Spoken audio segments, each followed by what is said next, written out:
Welcome to the first episode of Smackdown. This is episode 172 of the Attitude Era series.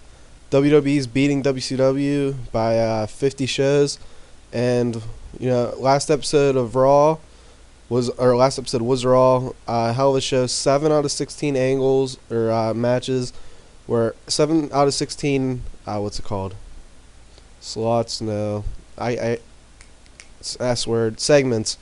7 out of 16 segments were over 90, and it was a really good show. We see Triple H really get his turn as the top heel with 200 ratings and 2 angles. And let's start it off with a angle with him and Mankind.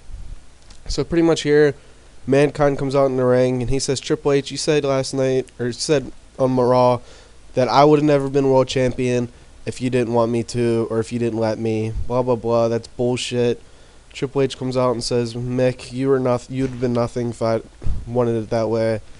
It's basic, Triple H burying Mick being the underdog, and they agree to a singles match later in the night.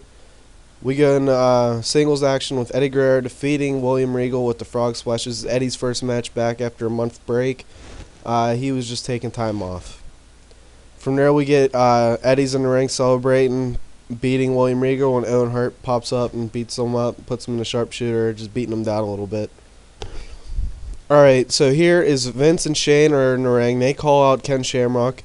Ken Shamrock, who they said would be fired, gets in the ring. He doesn't look too happy. Vince publicly fires him. Then Ken gets in his face, pushes Vince. Shane and Vince are beating up Ken. Stone Cold runs down, and what's it called? He runs down, he stares at everyone. He stunners Shane, he stunners Vince. He gets a couple beers, he gives one to Ken Shamrock, he throws him a cheers, and then stunners Ken Shamrock like he's always done.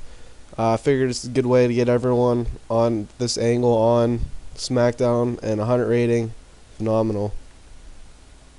Here we have Tazz versus Bob Holly in a rematch of their pay-per-view match, and Tazz wins here, effectively ending Bob Holly fighting for any contention for the European title.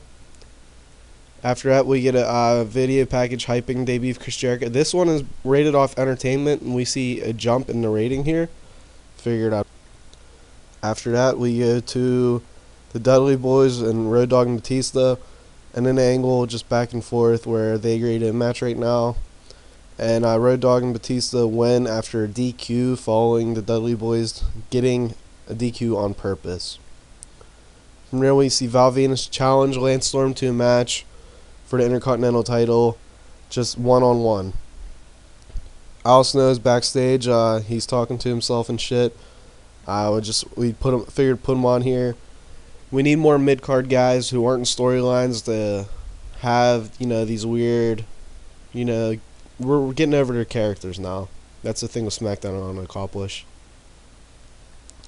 Here, the Marvelous Ones who won the number one contendership on Raw attack the Hardy Boys backstage and just leave them laying down. We did that last month, but this is just a simple way to get some heat on them and give the feud extra intensity. Following that, we see Rikishi versus Chavo Guerrero Jr., and Rikishi wins, and then after the match, he gives Chavo Guerrero a stink face. Getting over Rikishi's gimmick. So now we're establishing Al Snow's crazy, Rikishi's fun baby face. So I need to find other gimmicks and stuff for these other mid-card guys. Like maybe we can start doing the Brood with the bloodbaths and stuff like that too. From there, we have The Rock and Chris Candido trade insults. I could have this written out. Like practically, The Rock would be in the ring. Chris Candido interrupts, and they just go back and forth, back and forth. And this is start of a new feud. I didn't put it. Oh shit, they're not in the same feud together, but that's fine. 100 rating. Chris Candido once again proven he belongs in the main event scene. And this is right before a main event. Triple H versus Mankind in the best match of the year. Triple H gets the win here. I don't know why Ace Crusher is one of his finishers, but it is. We'll change that later, maybe. Mankind 98 performance. Triple H with 100 performance. And a 91 rating. Not enough women. That's fine. I really gotta switch that because I think that really hurt us there, considering 300 overall segments and then a 99 rating match. Or I don't know if segment angles affect the rating. They should, but either way, that's the first SmackDown. We saw a hell of a main event. 3 must-see segments, and a good match with Eddie and Regal. Good match with Tazz and Hardcore Holly. Solid tag match. I was a little disappointed with that. And then a fun match towards the end with Rikishi versus Chavo. So that's going to be it for the first SmackDown. This is a really short episode. I kind of ran through it. Not much to talk about, I guess, besides it being SmackDown.